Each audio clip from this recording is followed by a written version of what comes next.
यह जो थेल्स प्रमेय है बहुत ही महत्वपूर्ण प्रमेय है, थ्योरम है जी। थेल्स साहब ने बोला, उन्हीं के नाम पर यह प्रमेय है जी, कि किसी भी त्रिभुज में एक भुजा के समांतर खींची गई रेखा अन्य दो भुजा को एक ही अनुपात में अर्थात समान अनुपात में विभाजित करता है। और यह बोर्ड में क्वेश्चन अक्सर पूछता है जी। कितना नंबर में? 5 नंबर में जी। हमेशा क्वेश्चन ही 5 नंबर का बनता है। कभी कभी कहेगा कि थेल्स प्रमेय को लिखे सिद्ध करें जी, थेल्स प्रमेय को सिद्ध करें, तो हमें थेल्स प्रमेय को लिखना पड़ेगा और तब उसको सिद्ध करना पड़ेगा। पहले प्रमेय लिखेंगे तब ना सिद्ध करेंगे। या कभी कभी क्या करा था जी, सिद्ध करें, सीधे बोलता है सिद्ध करें किसी त्रिभुज में एक भुजा के समानांतर खींची गई रेखा अन्य दो भुजाओं को समान अनुपात में विभाजित करता। कभी प्रमेय को लिखा रहता है, कह देता है सिद्ध करें, और कभी प्रमेय कहता है कि लिख कर आप सिद्ध करें। दोनों ही परिस्थिति में क्वेश्चन 5 नंबर ही बनता है। 2 नंबर में आता है ना, कि थेल्स प्रमेय को लिखे, सिर्फ लिख देना है जी। 2 नंबर हमारा कंप्लीट, जितना लिखाया गया है इतना लिख देंगे, हमारा 2 नंबर हो गया। तो इस प्रमेय को याद करना आवश्यक है जी। अब इस प्रमेय को हम लोग सिद्ध करने चल रहा है। बहुत ही महत्वपूर्ण प्रमेय है, 10वीं बोर्ड परीक्षा से संबंधित। चलो जी, यह एक त्रिभुज है। अल्लाह, त्रिभुज का कुछ नाम होगा ना जी, ABC त्रिभुज है। इस त्रिभुज में इस BC भुजा के समानांतर एक रेखा खींचा गया है। कौन रेखा जी? मान लो वह रेखा का नाम है DE। प्रमेय यही समझना है जी। दिया क्या, इस त्रिभुज ABC में BC भुजा के समानांतर एक रेखा खींचा गया है DE। यह रेखा जो है इसके समानांतर है, तो सिद्ध करना है ना क्या जी, जो अन्य दो भुजा होता है उनका अनुपात बराबर है, यानी कि AD बटा DB का जो अनुपात है वही अनुपात AE बटा EC का है। यह थेल्स प्रमेय है। तो प्रूफ करने के लिए सबसे पहले क्या लेते हैं, जो दिया रहता है उसको लिख देते हैं जी। क्या दिया है जी?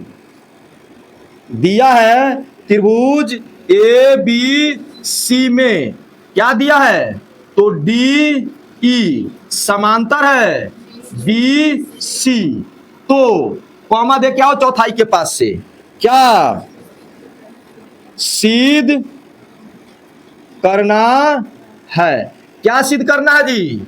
कॉमा दे के लिखो नीचे, क्या AD बटा DB बराबर AE बटा EC, यानी कि यह जो रेखा है इन दो भुजाओं को एक ही अनुपात में, यह वाला अनुपात इस अनुपात के बराबर है। इसमें कुछ रचना करना पड़ता है जी। रचना बनाने के लिए, सवाल को सोल्व करने के लिए रचना क्या करते हैं, इस D बिंदु से एक लंब डालते हैं। रचना हमेशा डॉट डॉट में करेंगे जी। एक लंब डालते हैं जिसका नाम क्या दे दिया गया जी, इस पर नाम M दिया गया। फिर E बिंदु से लंब डाला गया AB पर जी, और इसका नाम N दे दिया गया, ठीक है। और B से क्या किया गया जी, E को मिला दिया गया। फिर C से D को मिला दिया गया। तो रचना में यही लिखा जाएगा ना, क्या DM, उल्टा T लिखेंगे तो लंब पढ़ाता है। DM लंब किस पर डाला गया है, AC, कॉमा EN लंब डाला गया है किस पर, AB पर है डाला। यम क्या किया जी, B से माइनस का चिन्ह नहीं है, इसको E पढ़ते हैं।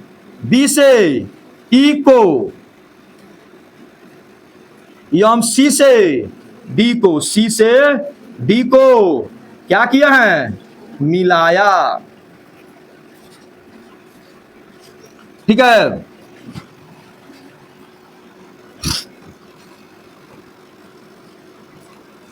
अब आते हैं जी,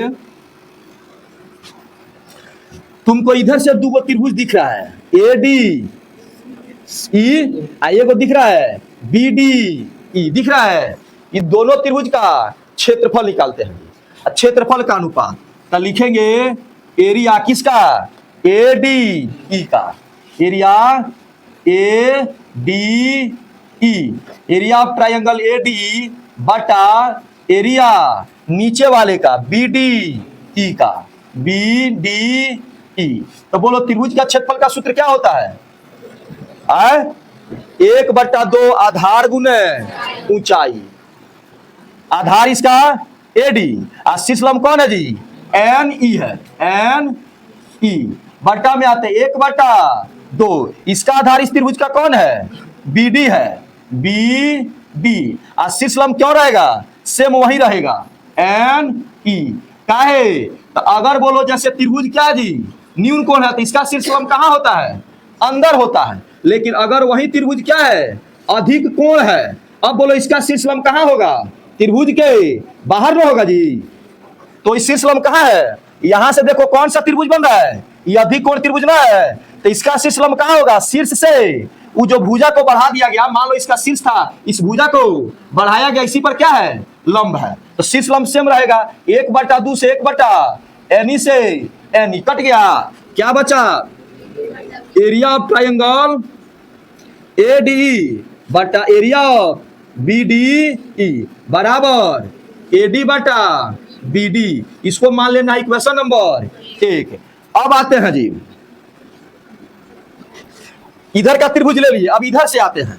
बोलो अगर हम ए ई डी कहें या ए डी ई कहें, त्रिभुज एक है कि अलग अलग है? एक न है। तो हम ए ई डी न कह के क्या बोल दे जी? ए डी ई ही ले लेते हैं। तो फिर इसका एरिया निकाला जाए। एरिया ए डी ई बटा एरिया, इधर से क्या नाम होगा जी? बोलो सी ई डी होगा, सी ई डी बराबर 1/2। इसका आधार कौन होगा? ए ई। और शीर्ष लंब कौन होगा?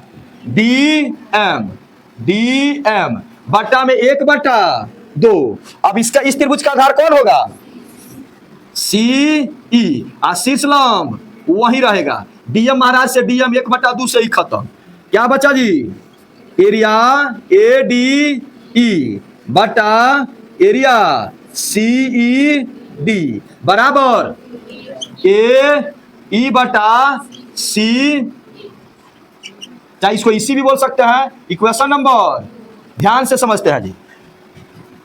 जो हमको सिद्ध करना है एडी बटा डीबी, देखो एडी बटा डीबी चाहे बीडी आ गया है जी। दूसरका में ए बटा ईसी, ए बटा ईसी या सी यहां पे भी आ गया है। यानी कि आरएचएस में अगर आरएचएस एलएचएस हम बराबर कर दें, एलएचएस को क्या कर दे जी? बराबर कर दे, तो आरएचएस क्या होता है? अपने आप बराबर होता है। एलएचएस बराबर कर दे तो आरएचएस भी बराबर। तो देख रहे हैं एलएचएस अभी बराबर नहीं है। कैसे? ऊपर देखो ए डी ई है तो सेम तो ऊपर है, लेकिन नीचे वाला में अलगे अलगे है जी। नीचे वाला में अलगे अलगे। तो यहाँ एगो प्रमेय आता है, और प्रमेय क्या कहता है? 9th क्लास में हम लोग पढ़े हैं जी। चूंकि क्या एक ही आधार एवं समांतर रेखा के बीच बने दो त्रिभुज का क्षेत्रफल क्या होता है? बराबर होता है। यह प्रमेय है जी कि अगर आधार समान हो और दोनों रेखाएं समानांतर हो तो उन दोनों का क्षेत्रफल आपस में बराबर होता है। यह प्रमेय कहता है, जो 9th क्लास में हम लोग पढ़े हैं जी। ठीक है, अब याद नहीं है तो तुम लोग की बात है जी। अब ध्यान दो जी, यहाँ इसको आते हैं। ये दो जन त्रिभुज दिख रहा है बी डी ई और सी ई डी, इन दोनों का आधार क्या है? डी है। दोनों में डी शामिल है।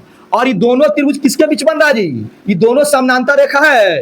इन समानांतर रेखा के बीच त्रिभुज D E B D E और सी ई डी का क्षेत्र बनता है जी। तो जब एक ही आधार है और दोनों समानांतर रेखा के बीच बन रहा है, तो इस स्थिति में ई वाला बी डी ई का क्षेत्रफल और सी ई डी का क्षेत्रफल आपस में बराबर होगा। तो जब बराबर होगा तो लिख दे इसलिए क्या जी? एरिया किसका? बी डी ई बराबर एरिया कौन? सी ई डी। आपस में क्या होगा? इक्वेशन नंबर इसको 3 मान लेते हैं।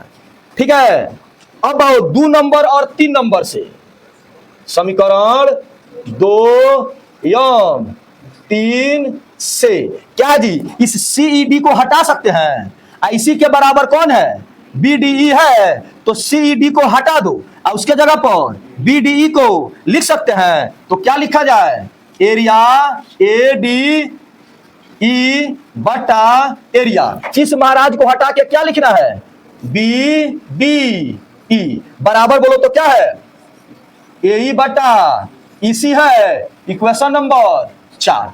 अब देखो 1 और 4 से तुमको क्या दिख रहा है, दोनों का LHS बराबर हो गया। तो जब LHS बराबर हुआ तो RHS भी क्या होगा, बराबर होगा। तो क्या ले लेते हैं इसको, समीकरण 1 यम 4 से, 1 और 4 से क्या जी, बोलो AD बटा BD बराबर क्या है, बोलो AE बटा EC। हो गया प्रूफ। इसी को ना प्रूफ करना था, PROVE प्रूफ हुआ। वो उतारेंगे